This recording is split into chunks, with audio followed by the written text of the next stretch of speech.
Today on Oregon News, changing national immigration policies are creating uncertainty for families and communities across Oregon. How this year's unusually dry winter is raising concerns ahead of wildfire season. The growing homelessness crisis in Eugene and the impact it's having on residents across the city. A look back at the year's biggest stories from headlines across the country to the moments that defined Oregon sports. All that and more coming up on Oregon News.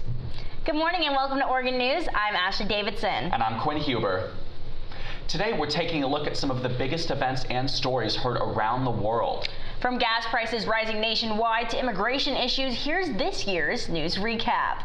On January 3rd, the United States military launched a lightning attack in Caracas, Venezuela, arresting former President Nicolas Maduro and his wife Celia Flores, flying them out of the country. Maduro is currently on trial in New York, facing U.S. criminal indictments after being charged with trafficking drugs and narco-terrorism. Maduro's arrest sparked protests around the United States and Venezuela as well. In February, the United States and Israel launched massive airstrikes against Iranian military and nuclear facilities. Global oil prices skyrocketed and major protests went down as a result of Iran closing the Strait of Hormuz and attacking allies amid wider regional conflict. As a result, there has been a record-breaking increase in gas prices. At $4.49 a gallon, the national average gas price is 42% to 50% higher than it was a year ago, or about $1.30 to $1.40 more per gallon.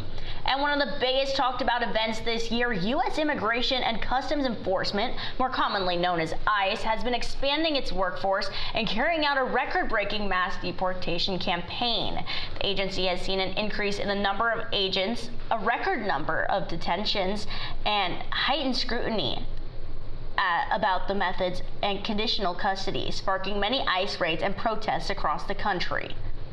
And these raids have also come with violent incidents across Oregon and the United States. Oregon News reporter Saul Galvan is in the studio with more. Immigration has certainly made headlines. Deportation attempts and incidents involving federal agents reached harmful levels and even led to the deaths of multiple detainees.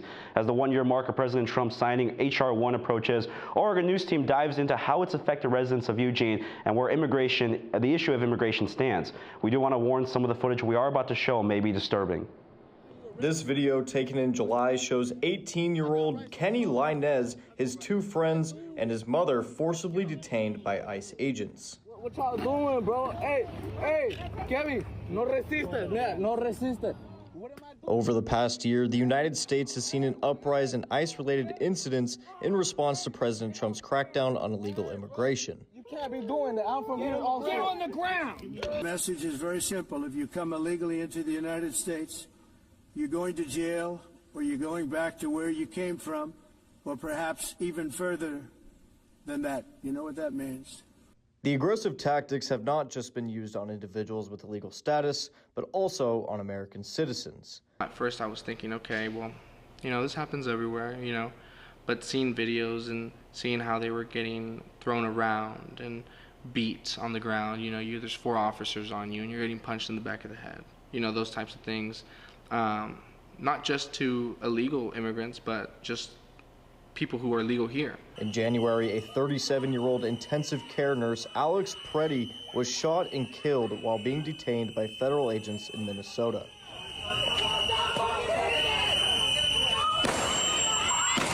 The death of Preddy was one of multiple deadly encounters involving U.S. citizens and ICE enforcement agents. American citizen was shot, Once it gets to that point, it goes too far, and it's scary for everybody.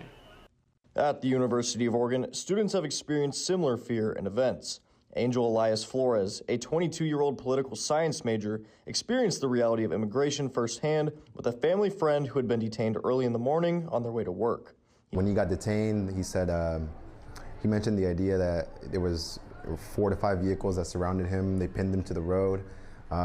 First thing they asked him was, hey, you have any form of identification, or are you a resident of the United States? So it's kind of almost like they were just being predators in a way. You see the portrayal of the American flag. You see the president of the United States, a big portrait on the side of him. But you go through the back, and it's just this small room where really you can see all the employees working and whatever. And we waited there maybe 30 minutes before he came out, and he came out in shackles, both on his arms and his legs, and it was just was truly a sad sight to see, honestly. It was almost inhumane to me.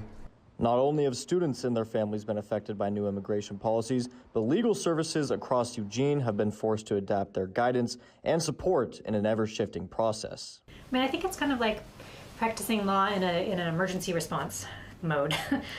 So, you know, we've learned a lot of new skills. We've learned new case types. We started filing habeas cases in federal court. That wasn't something we'd done before. Attorney Christine Zeller-Powell and her team at Catholic Community Services of Lane County have had to adjust to constant changes with their clients, many of which aren't being given a chance to appeal deportation. There's definitely been a large push by the government to end people's asylum cases or immigration cases in immigration court without any kind of hearing on the merits, and then send them to third countries, not their home country, but a third country, saying they can seek asylum there.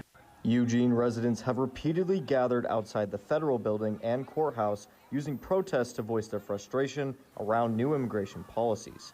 But despite the large crowds, many individuals say the uncertainty and fear still remain. I went to a few protests and it just felt very unsafe for me. I felt like I was being watched, and I felt like I was being racially profiled and just targeted. So it kind of just it makes me really anxious and really scared. Cindy Wong, an education student at UO, knows the challenges immigrants and their families have been facing despite ongoing public support. However, not all immigrant communities have received the same attention. Some people are not aware that there's Asian immigrants and they should also be acknowledged, and they also had a history and they also have a past, and it's my parents, my family are immigrants. This is affecting them. Efforts have been made by UO administration, including recently implementing an alert system for all students in the event of ICE presence on campus. With the Oregon election approaching, immigration is set to be a hot topic and could stay that way until the end of President Trump's term in 2028. In Eugene, the immigration team, Oregon News. After a warmer than normal winter in Oregon, concerns are growing about what's ahead for fire season. We have more coming up next.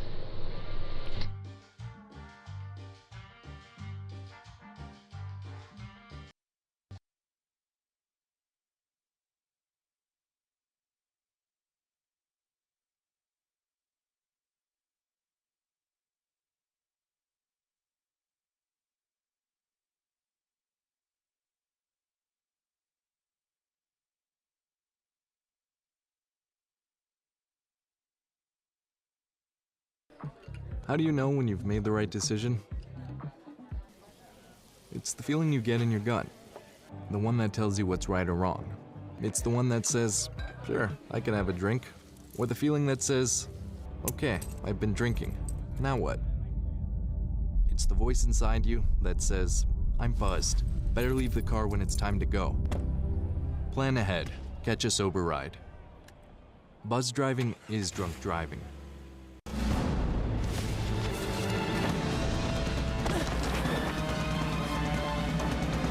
Even the mighty might not see it coming. It's prediabetes, and it captures 1 in 3 adults. But you can escape. Take the 1-minute prediabetes risk test to know where you stand and prevent or delay type 2 diabetes. Be your own hero on smartphones everywhere at doihaveprediabetes.org. Welcome back. Warmer temperatures and dry conditions are starting to appear, and fire officials say this year's wildfire season could start early. Reporter Gabriella Vigil is here in the studio with more on how communities are preparing and what people can expect this season. As wildfire risk begins to build across Oregon, we spoke with local fire and health officials about how they're preparing communities for what could be a challenging season ahead. Fire officials say this fire season could arrive earlier, last longer, and become more intense than normal, making preparation critical for people across Lane County. Hannah Schaefer, Wildfire Planning and Fuels Management Manager with Eugene Springfield Fire, says low snowpack and hotter conditions are already raising concerns for the months ahead. With this year, we had a lower than average snowpack, so that just means that fuels are available to dry out sooner. So we're looking at an earlier fire season. Some communities in the Eugene-Springfield area are expected to face greater risk than others. Definitely the South Hills of Eugene and Southwest Hills, and then in Springfield, the Thurston Hills area. And that's just due to steep slopes and then also just excess vegetation. With dry conditions expected to build early, fire officials say home preparation now can make a major difference later. A majority of homes aren't destroyed by the main wall of fire, but by flying embers that can travel miles ahead of the flames and ignite materials around a house. To help lower that risk, Eugene Springfield Fire offers individualized defensible space assessments for homeowners. When we say defensible space, that we just are talking about creating a buffer around your home. Schaefer recommends clearing gutters, removing roof debris, and creating space between homes and flammable vegetation. She also says to remove arborvitae because it's highly flammable and replace it with plants that retain more moisture, like ferns or rhododendrons. She recommends switching from bark mulch to gravel or compost, and says even outdoor furniture can become a fire hazard. Metal furniture is safer than wicker, and cushions should be brought inside on a high-risk day. Melissa Steele, Deputy Fire Marshal of Wildfire Preparedness with Bend Fire and Rescue, says defensible space is one of the most important ways homeowners can protect their property from wildfire. We want on-the-ground clear 5 feet of any type of flammable vegetation or man-made combustibles. We want no branches within 10 feet of your eaves or your roof. So if you have a large ponderosa that's, the trunk of the tree is, let's say, a foot away from your home, that's fine. The trunk isn't the flammable part. The impact of wildfires doesn't stop at property damage. Health officials say smoke can create serious health risks, even for people far from the fire itself. Celine Jimenez, a preparedness coordinator with Lane County Public Health, says wildfire smoke contains tiny particles that can deeply impact the body. The thing about wildfire smoke is that the size of the particles that are produced when that entire wood goes up, it's not just a single kind of wood, and then it also burns really, really hot. And so the size of those particles is so small that it just kind of gets logged in to your lungs. It can trigger something like the asthma attack, right? Or a heart attack even. Wildfire smoke particles, known as PM2.5, are small enough to reach the deepest parts of the lungs, impacting both breathing and heart function. To put their size into perspective, these particles are more than 20 times smaller than the width of a human hair. It will affect your heart rate, and it will definitely affect your breathing and your ability to put oxygen into your lungs if you have a lot of gunk in there. The Air Quality Index measures air pollution on a scale from 0 to 500.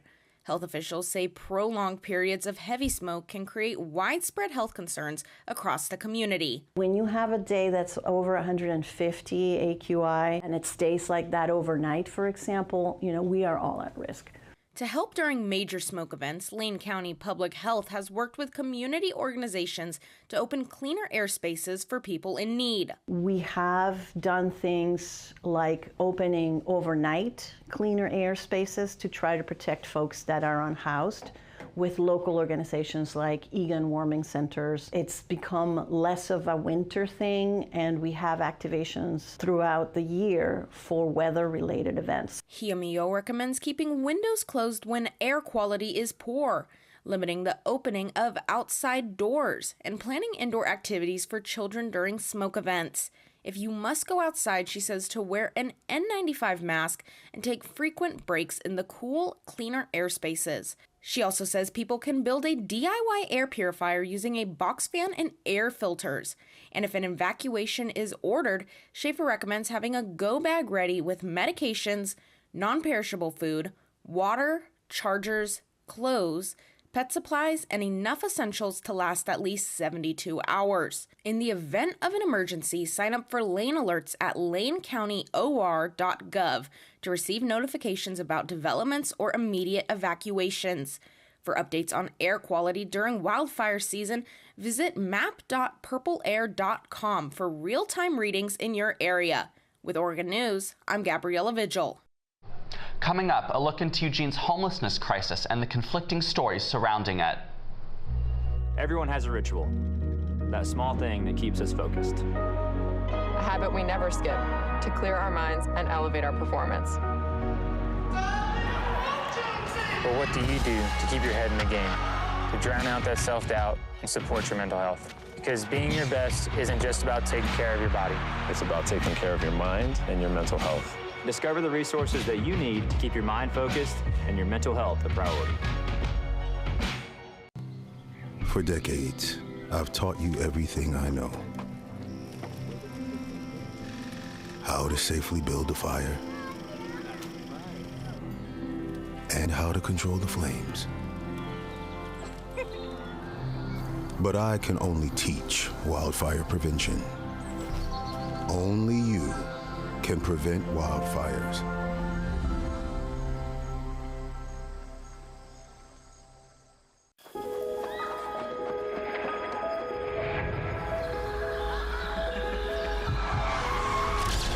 Dímelo, mi gente, it's Friday night y estamos activos. Head out early, drinks flowing till 11 p.m.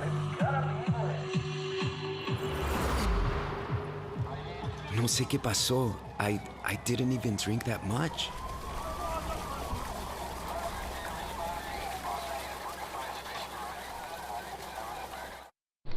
Welcome back to Oregon News. The city of Eugene has recently recorded a 7% decrease in its monthly unsheltered population. Reporter Devlin Christensen is here with us in studio on how the community is reacting to the city's claims. While the city reports progress, some local advocates and service providers say the demand for food, housing, and support services continues to grow. Our team spoke with community organizations and campus leaders who say the struggle is still very real for many people across Eugene. The city of Eugene says its homeless population is declining, but some community members and advocates say the numbers don't match what they're seeing on the streets. As the city continues to report progress through its homeless response programs, questions are now being raised about how this data is collected and whether it tells a full story. Daily service providers like Lisa Levson with Neighbors Feeding Neighbors say they continue to experience overwhelming need. We feed on average between 150 and 200 people a day. And because they get 2 meals, that's basically 300 to 400 meals a day. On Saturday, we provide a free medical clinic, a free food pantry to hold them with food over the weekend, and a clothing and outreach team that provides them with harm reduction supplies, clothing, hygiene, all of the things that they might need to get through the week. Levson has been providing support services to the community for more than 15 years, and within the last year alone, her program has seen a 35% increase in food insecurity and hunger. She believes the city's claims about a decline in the homeless population do not reflect what her organization has been seeing firsthand. I can send you my numbers. Our numbers have been rising since 2024, and I've got numbers from before that. We are rising 35% a year. So in 2024, we served 30,000 meals. Last year, I served 52,489 meals. We are on trajectory to serve 75,000 meals this year. I don't know what the hell they're talking about. And Levson isn't the only one. Robin Muller, the project manager at First Place Family, says that she has been seeing the same trend. First Place Family offers services and resources of all kinds for clients in need. This place is very unique. We are probably like the only one in Lane County that offers low barrier assistance for families. Our waiting list right now is just the inside is 7 people right now. We're still seeing families come in that are struggling, that just can't make ends meet with the housing prices and the rent prices to match with their wages. And so they get stuck in that cycle and they don't know what to do. So they end up losing their housing because of that. And the effects of both the housing crisis and homelessness reach far beyond city streets.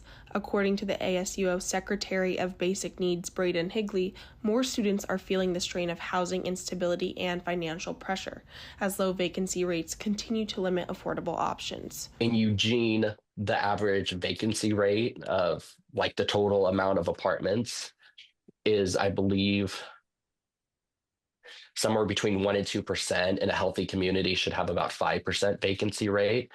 So we're seeing, low accessibility into housing. The demand for student support services like the UO housing subsidy has also brought campus-wide attention to the challenges that thousands of students are navigating.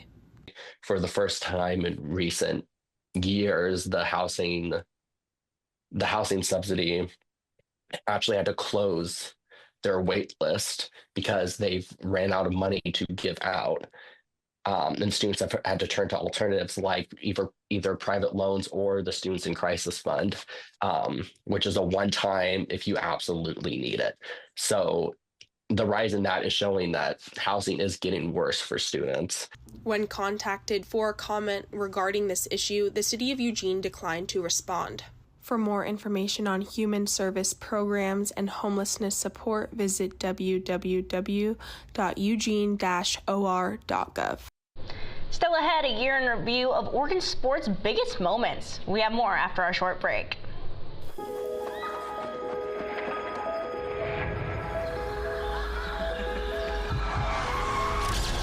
Dímelo, mi gente, it's Friday night y estamos activos. Head out early. Drinks flowing till 11 p.m. It's gotta be lit. No sé qué pasó. I didn't even drink that much.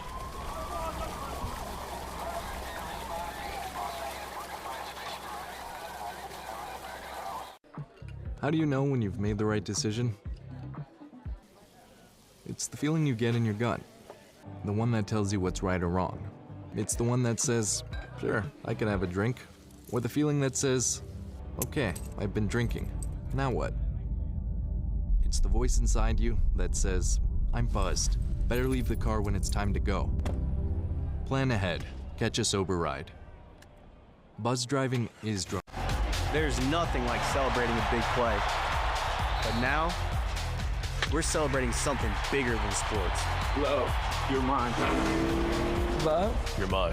You training your mind as much as you're training your body. For me, just stay grounded. Be with the people who make my mental health better and not worse. So when you see us hit this, it's a reminder to love. You're mine.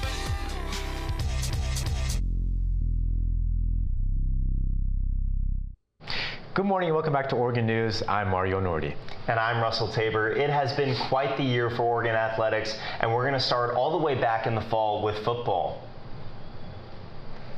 Dan Lanning and their Ducks finished their second season in the Big Ten, 8-1 overall, going 5-0 on the road. See what I did there?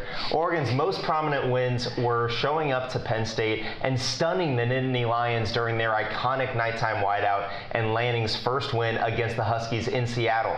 The Ducks had another shot at making a run in the playoffs. Oregon hosted and won the first ever playoff game at Autzen Stadium against James Madison, then hit the road to take down Texas Tech in the Orange Bowl.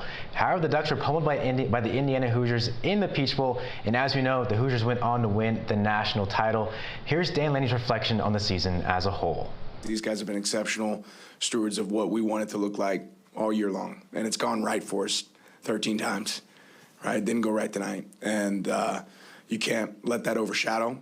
Every one of us has unbelievable disappointment. You're going to learn from it, but there's a lot of lessons to be learned for everybody in life, right? Oregon's volleyball's second year in the Big Ten was nothing short of easy after the departure of head coach Matt Ulmer. But one player either graduated or entered the transfer portal. However, the Ducks strived for adversity and made a solid start to a program rebuild. In head coach Trent Kirsten's first year at the helm of the program, Oregon finished tied 7th in conference standings, going 17-13 on the season. Opposite hitter Alana Clemente was named Big Ten Freshman of the Year and earned first-team honors along with junior outside hitter Valentina Vowlett. Keeping our eyes on the action in Matthew Knight Arena, the men's basketball program battled injury after injury. The veteran and star duo of guard Jackson Shelstead and center Nate Biddle both battled injuries early on in the season, drastically lowering the Ducks' offensive production. And in one of the best basketball conferences in the nation, it wasn't easy to recover. Head coach Dan Altman and the Ducks finished the season with the first losing record in his tenure at 12-20 overall, with 5 5 wins and 15 losses in conference play, ultimately missing the big dance for the first time in 3 seasons. However, for the women's program, head coach Kelly Graves and the Ducks advanced to the second round of the NCAA tournament for a second straight season and 11th time in program history. Although the road to the Final Four ended against the top-seeded Texas Longhorns, the future of the program is bright as sophomore guard Katie Fiesel led the team with 15 points per game and was one of 3 players in the nation to average 6.4 assists per game while shooting 45% from the field. Oregon's acrobatic and tumbling team has continued to dominate the mat and will finally be able to compete for an NCAA title. Back in January, and just 16 years after the sport's inception, the NCAA approved acrobatics and tumbling to be a sanctioned championship sport. Starting in 2027, championship events will be held at the Division I, II, and III level. The Ducks finished the regular season 6-3 and lost as a team in the semifinals at the NCAA National Championships. However, the Ducks claimed 3 national titles in group and individual competition. On the track, the Ducks flew by their conference competition, completing the Big Ten Conference Triple Crown. It all began on Halloween when the Ducks swept the Big Ten Cross Country Championships, led by winners Abdel Lagel and Diana Shirotich. And for the second straight year, women's head coach Shalane Flanagan was named the Conference Coach of the Year. The wave of success continued into the indoor season, rallying behind event wins from Simeon Birnbaum and Salon Ieldes in the 5,000 meters, along with a meet record from Aaliyah McCormick in the 60-meter hurdles. Oregon accomplished their second straight sweep of the Big Ten Indoor Championships, and both teams finished runners-up at the indoor NCAAs. Outdoors, the Ducks sealed the Triple Crown in dominant fashion. Birnbaum and Shrobu won the 1,500 meters. Tayson Echohawk and Dalia Frias dominated the 5,000, and Sharifa Darfanova broke the meet record in the triple jump. Since joining the conference, Oregon has won 10 of 12 possible Big Ten titles, but now all eyes will turn to Hayward Field on June 10th as Eugene hosts some NCAA Outdoor Championships. The Ducks connected 54 regional entries, so we'll see if they can squeak out a national championship. Well, on the diamond, both Duck programs kept the pressure on in the Big Ten this year. For softball, Coach Melissa Lombardi's Ducks went 20-4 in conference play, winning every Big Ten series they played. Transfer Elon Butler shattered 3 single-season records, while Amari Harper earned a golden ticket in the Professional Athletes Unlimited League. For baseball, the Ducks rolled to a 33-11 record and a runner-up finish in the Big Ten tournament. Senior Drew Smith led the way with 14 home runs and 53 RBIs during the regular season, earning all Big Ten first-team honors. And freshman Angel Laya made history, breaking the program's freshman home run record. Now, while softball season ended in the regionals, baseball will have a chance at Omaha. The Ducks host an NCAA regional this weekend as the number 11 seed. With the year of athletics wrapping up, Duck fans have a lot of questions surrounding Oregon's name, image, and likeness deals. And students are being introduced to a brand new ticket system for football. So I sat down with athletic director Rob Mullins and got the scoop. You know, we have a couple of advantages. One is innovation and creativity is part of our DNA.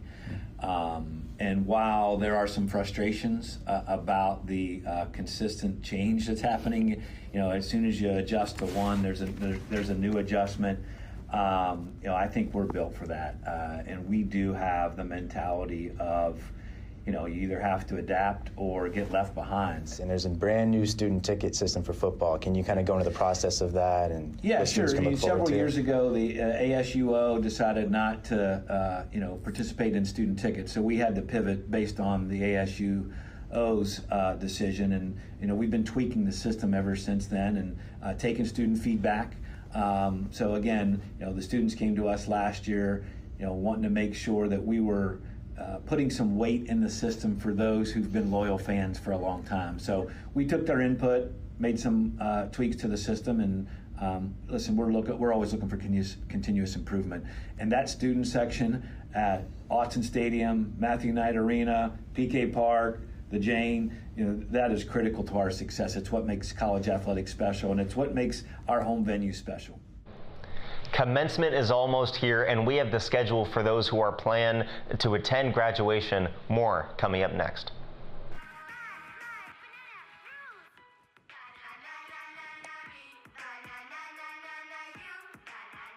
Losing the fear of looking foolish comes with age. Who did you steal him from? Losing your way in your own home doesn't. Confusion with time and place may be a sign of Alzheimer's. Mom, are you okay? Yeah, I'm fine. early detection gives you and your loved one time to plan for the future. Learn the warning signs of Alzheimer's.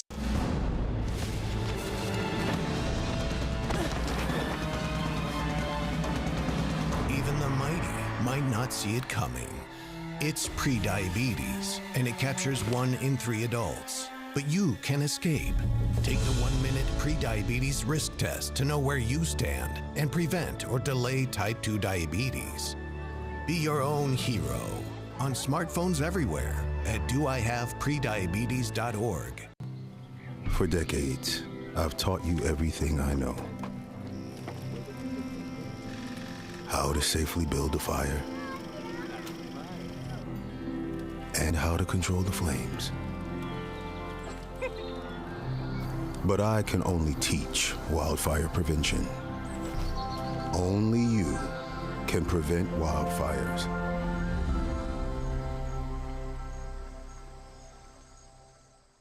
Welcome back to Oregon News. With June just around the corner, commencement weekend is less than a month away. More than 15 graduation ceremonies and commencements will take place to celebrate students earning their degrees. The university commencement ceremony is scheduled for 9 a.m. at Autzen Stadium on June 15th. With gates opening at 7, the ceremony will feature a speech from commencement speaker Marley Martin. Students who plan on attending the ceremony must RSVP. For more information, including on how to RSVP and individual and departmental ceremonies, can be found at commencement.uoregon.edu. Quinn, are you ready for graduation? I hope so. I mean, it's just wild that it's already almost over. Yeah, I mean, I'm pretty sad as well, but with graduation approaching, we finish our final broadcast of the year. The students behind Oregon News want to give a big thank you to our news directors, Jess Altman and Joya McMurray, for their support and guidance. Until next time, thank you for watching Oregon News.